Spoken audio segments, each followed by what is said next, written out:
Hello there. So now let's do another example of inverting a matrix using the exchange tableau. So in this particular case, we're gonna invert this matrix.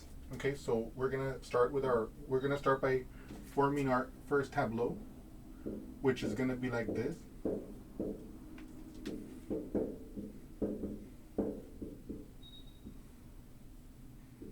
Okay, we're gonna copy it in 1, 3, 2, 1, 2, 0, 0, 5, 9. By the way, I want to remind you, I don't know if I've made this clear yet, but I want to make sure you guys know what this tableau represents in the horizontal interpretation, which is the interpretation we're using. This tableau represents the relationship that f1 is equal to 1 times e1 plus 3 times e2, or if this had been a negative 3, minus 3e2 plus 2e3. And you can see, of course, f2. By the way, again, this is the horizontal interpretation of this tableau. 1e1, right, plus 2e2. And we could write plus 0e3. We can just leave it blank because 0 times that will just be 0. And then finally, the f3 is equal to 0 times e1. So we're going to leave it blank. 5 times e2 plus 9 times e3. Okay.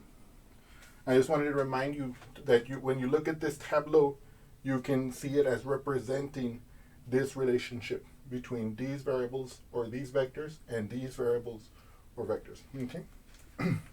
Okay. Now with that behind us, we can proceed with the first exchange step. The first thing we want to do is we want to pick our pivot. Now, from our examples before, you can already imagine that we want to interchange E1 and F1. So I'm going to pick this to be my pivot. Now, what do we do next? Once we've selected our pivot, we put a star in our seller row. We put a star in our seller row to indicate that basically nothing goes there. Okay? But we put a star there just like as a placeholder. We then fill our seller row by dividing all the terms in the pivotal row by the pivot and then multiplying by -1. So 3 divided by 1 is 3. When we multiply that by -1, we get -3. Now, the 2, we divide it by 1, we get 2. We multiply it by -1, we get -2. Now, how to calculate? Okay, so yes. So now, once we have filled out our pivot, our seller row, we're prepared to do our second exchange tableau. That's going to be the one where the E1 and the F1 had been exchanged. So this will now be F1. This will still be E2. This will still be E3. This will now be E1. This will be F2. This will be F3. Okay? Okay. So now, we're going to put our little thing here. Now, in the place of where the pivot was in the new exchange tableau, we're going to replace it with the reciprocal of the pivot. We know that 1 can be written as the fraction 1 over 1. The reciprocal of 1 over 1 is just 1 over 1, so actually it stays just 1 in this case. The rest of the pivot row in the new exchange tableau is replaced by the seller row. So it's -3 and -2.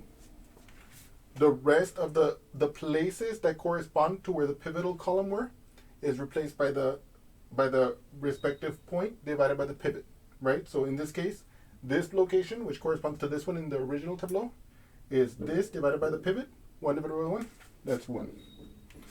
This location, which corresponds to this one in the previous exchange tableau, will be replaced by this divided by the pivot. What's 0 divided by 1? 0. Now we have to populate the rest of this table. And so how are we going to do that? Remember that, for example, for this location, we're going to take the corresponding pivotal column element and seller row element. We're going to multiply them, and then we're going to add it to this element, which is located in that place, but in the previous tableau. So let's look at that together. Negative 3 times 1, that's negative 3, plus 2, that's going to be a negative 1. What about in this place here? That corresponds to this place. So it'll be negative 2 times 1, which is negative 2, plus 0, negative 2. What about this location here?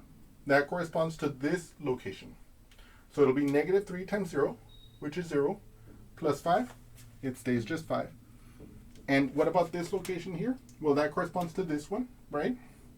So it'll be negative 2 times 0, which is 0, plus 9 is 9. So now this tableau represents the relationship among these variables, but in such a way that the E1 and the F1 has already been flipped. Now we want to interchange the F2 and the E2. Is it possible? Here we can see that the pivot element that would make it here we can see that the value of the coefficient in that space is non-zero. So it is possible to perform this pivot operation. So let's do that together. So circle it. The first thing we do is we indicate in our cellar row that nothing goes there, so we can put a star there as a placeholder. And then we remember that we populate the cellar row by dividing each of the other members of the pivot row by the pivot and then multiply by 1. So for example, 1 divided by the pivot, 1 divided by negative 1 is negative 1. Times negative 1 gives me positive 1. Okay? What about this? What about this space? Well, it'll be this element. So negative 2 divided by negative 1 is positive 2. We multiply it by negative 1, we get negative 2. Now, by the way, I know what you're thinking. David, it matches exactly here. Is something wrong? And the answer is no. Sometimes things like this happen. Okay? Now that we have prepared our cellar row, we are ready to proceed to the next step, to the next exchange tableau. Let's fill that in together. Now in this tableau, the F1 will be here, but now the E2 and the F2 will have been flipped. So the F2 will be here now. The E3 has yet to be exchanged, so it'll stay there. And here, the E1 will have been exchanged. The E2 will have been exchanged, but the F3 will still be here. Okay? Let's prepare our cellar row there. And now let us proceed. The first thing we do is, in the location where the pivot used to be, we replace it with the reciprocal of the pivot. What's the reciprocal of negative 1? Negative 1. And again, whoops. We appear to have had a malfunction. This appears to be a malfunction. Rebooting. Nah, I'm just kidding. Oh my God, right? Imagine. But yes, you can see that negative 1 as a fraction is negative 1 over 1.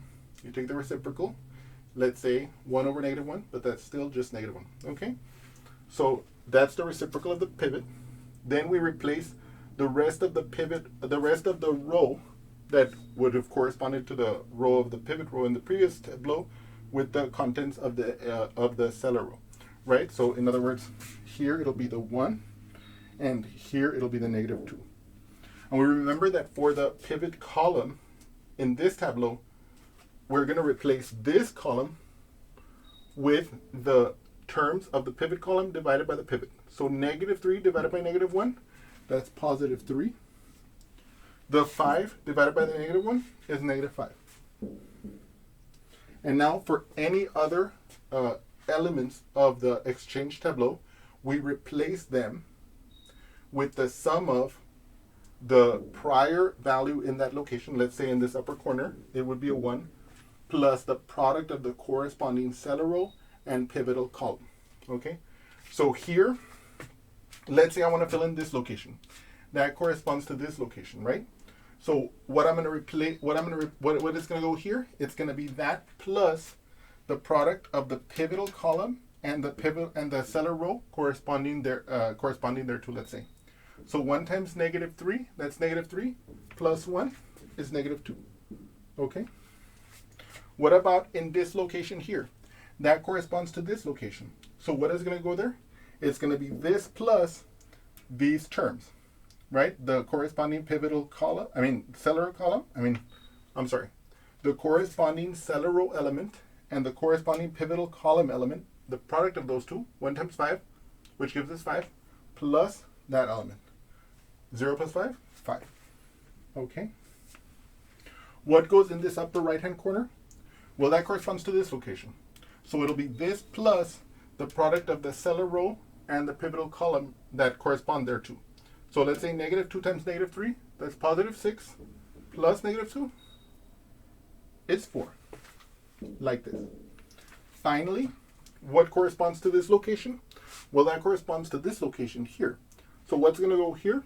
Well, it'll be the sum of this and the product of the corresponding pivotal column and cellar row elements.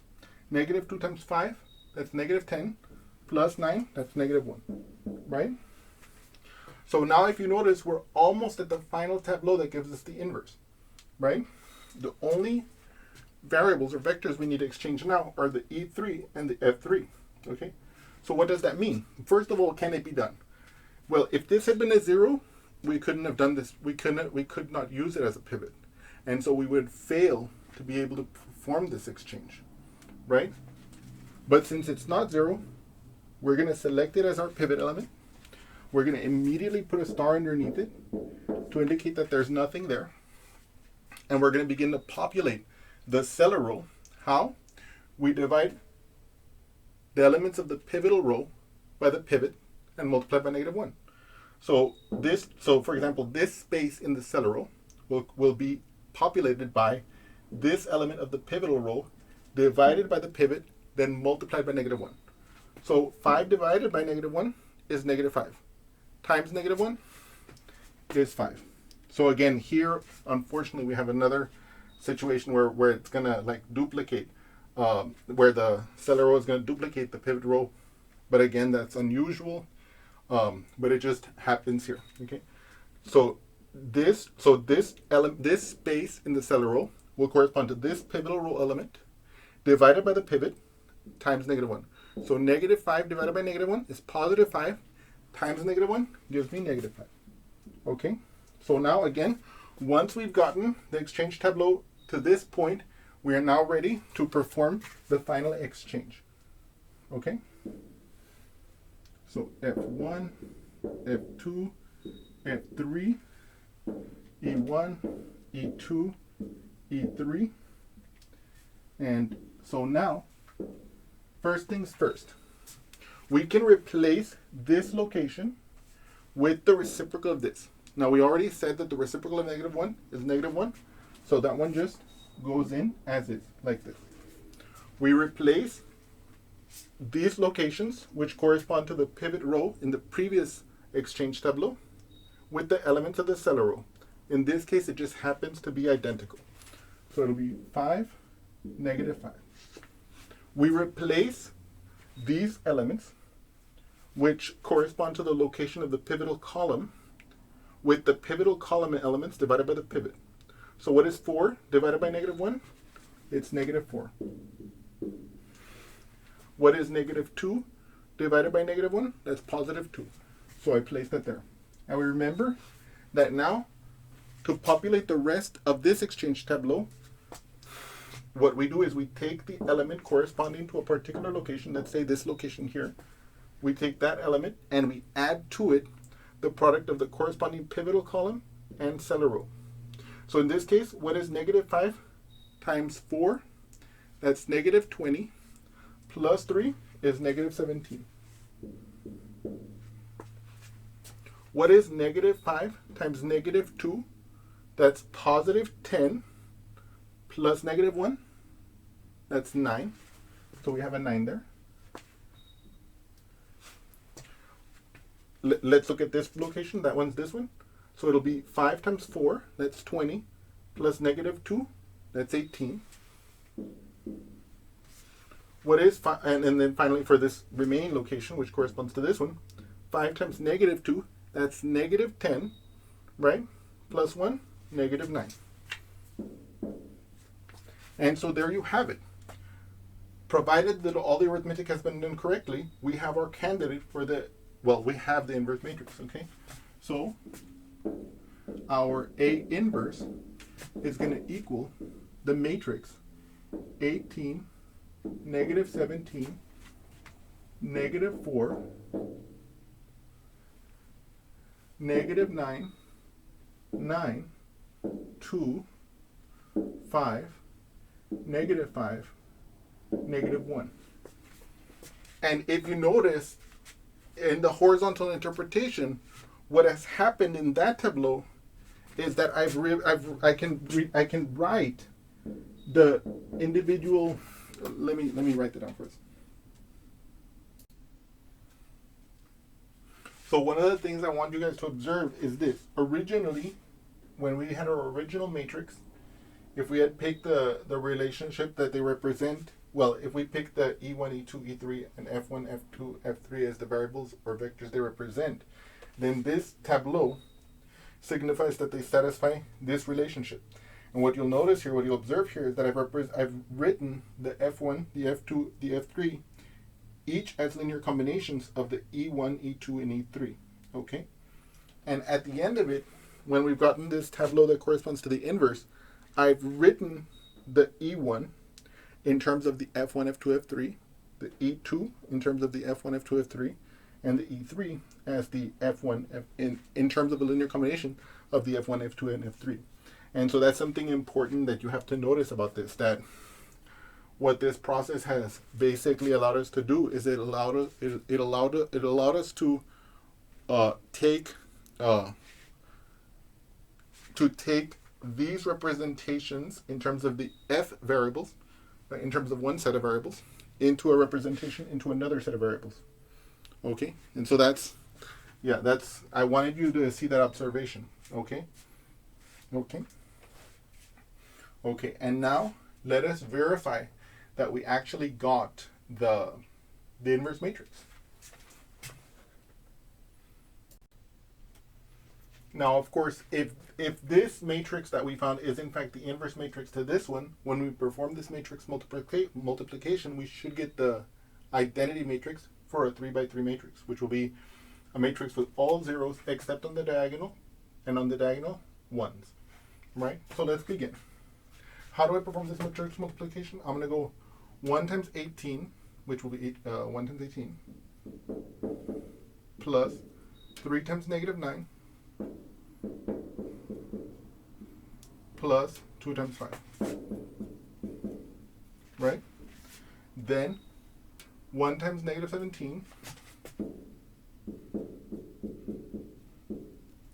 plus 3 times 9, plus 2 times negative 5. Now, by the way, the reason why I'm writing it out like this explicitly is that you can see how the pattern occurs. Now, let's continue. 1 times negative, you'll notice that as I'm multiplying the first row with each column, I'm generating the first row of the product matrix. So 1 times negative 4,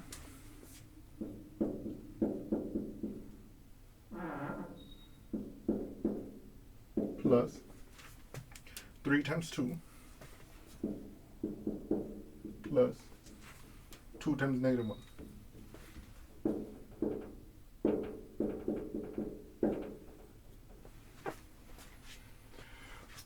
One times 18, plus 2 times negative 9, plus 0 times 5. 1 times negative 17, plus 2 times 9, plus 0 times negative 5.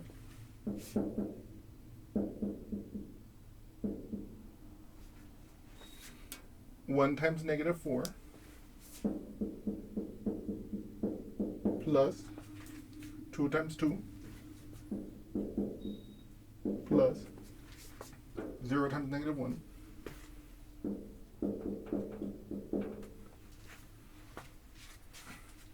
0 times 18. Now, of course, on paper, of course, if you have 0 times 18, you have 0 times 5, you have 1 times 18. You can see, for example, 1 times 18 is just 18. You can see 0 times 5 is just 0. So when you're actually doing it on paper, you don't have to write down everything, but I'm trying to do it here like this, so you see the whole pattern develop. So it was 0 times 18 plus 5 times negative 9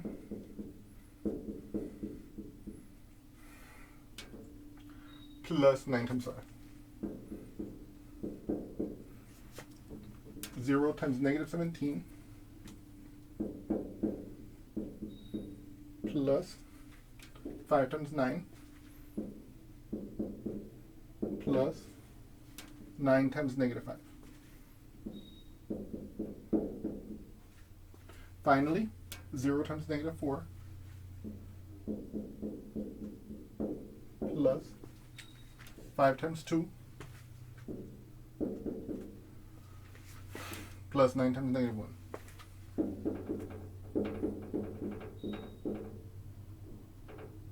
Okay.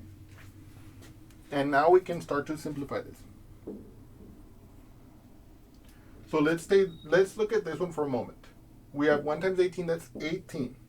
3 times negative 9 is negative 27. 2 times 5 is 10. Okay, let me do it here. This will help us out. So here we have 18 minus 27 plus 10, right? What's 18 minus 27? That would be negative 9, right? Plus 10. Well, and I brought the plus 10 from here, right? You can see that's going to give me exactly 1. Okay. And you might say, David, how do you know that 18 minus 27 is negative 9? Well, so 27 minus 18, I want to subtract the 8 from 7, but I can't. 8 is bigger than 7. So I borrow, this becomes a 1, this becomes a 17. 17 minus 8, that's 9. Because 9 plus 8 is 17. 1 minus 1 is 0. And of course, in this case, 18 minus 27, the 27 has the larger absolute value. So the result is negative, and that's how I got the negative 9 plus 10. Okay, let's move on over here. 1 times negative 17 is negative 17, plus 3 times 9, that's 27, plus, or 2 times negative 5, that's negative 10. So plus negative 10, that's minus 10. Here, negative 17 plus 27, that's 10. 10 minus 10 is 0. Right? Here, 1 times negative 4, that's negative 4. 3 times 2 is 6, so plus 6. And then plus, well, first of all, 2 times negative 1, that's negative 2. Plus negative 2, that's the same thing as minus 2. Negative 4 plus 6 is positive 2. Minus 2 is 0. So we can see that that's also 0, right? So far, so good. What about this one? 1 times 18 is 18. 2 times negative 9, that's negative 18. Plus negative 18 is the same thing as minus 18. Then, of course, plus 0. 18 minus 18. So, of course, that would just be plus 0. Like, doesn't matter. 18 minus 18, that's going to be 0. Oops. Now, 1 times negative 17, that's negative 17. Plus 2 times 9, that's 18. And then plus 0. What's negative 17 plus 18? 1 plus 0, it's 1. Okay. 1 times negative 4, that's negative 4. Plus 2 times 2, that's 4. And then plus 0, because 0 times negative 1 is 0. So I have negative 4 plus 4, that's 0. Plus 0 is 0. So I have 0. Look at this. So far, so good. This is what we expect, right? Here, 0 times 18, that's 0. 5 times negative 9, that's negative 45. Plus negative 45 is negative 45. Or we can, yeah. Then plus 9 times 5, that's 45. What's 0 minus 45? That's negative 45. Plus 45, 0. Right? Let's look at this one. 0 times 17, that's 0. Plus, what's 5 times 9? 45. What's 9 times negative 5? That's negative 45. Plus negative 45, that becomes minus 45. 0 plus 45 is 45. Minus 45, 0. Like this. Finally, we can look at this one. 0 times negative 4, that's going to be 0. 5 times 2 is 10, so plus 10. 9 times negative 1, that's negative 9. When I add a negative 9, that's the same thing as subtracting 9. 0 plus 10 is 10. 10 minus 9 is 1. And I have this matrix here. And I can see from this calculation that the matrix we got earlier, which was the inverse, well, I can say that this matrix that we got earlier, performing the exchange method as we did, is in fact the inverse matrix which we claimed it was. Okay? Because when you multiply it with the given matrix, you get the identity matrix. Okay? I hope you've enjoyed this example, and I look forward to seeing you again soon. Thank you so much.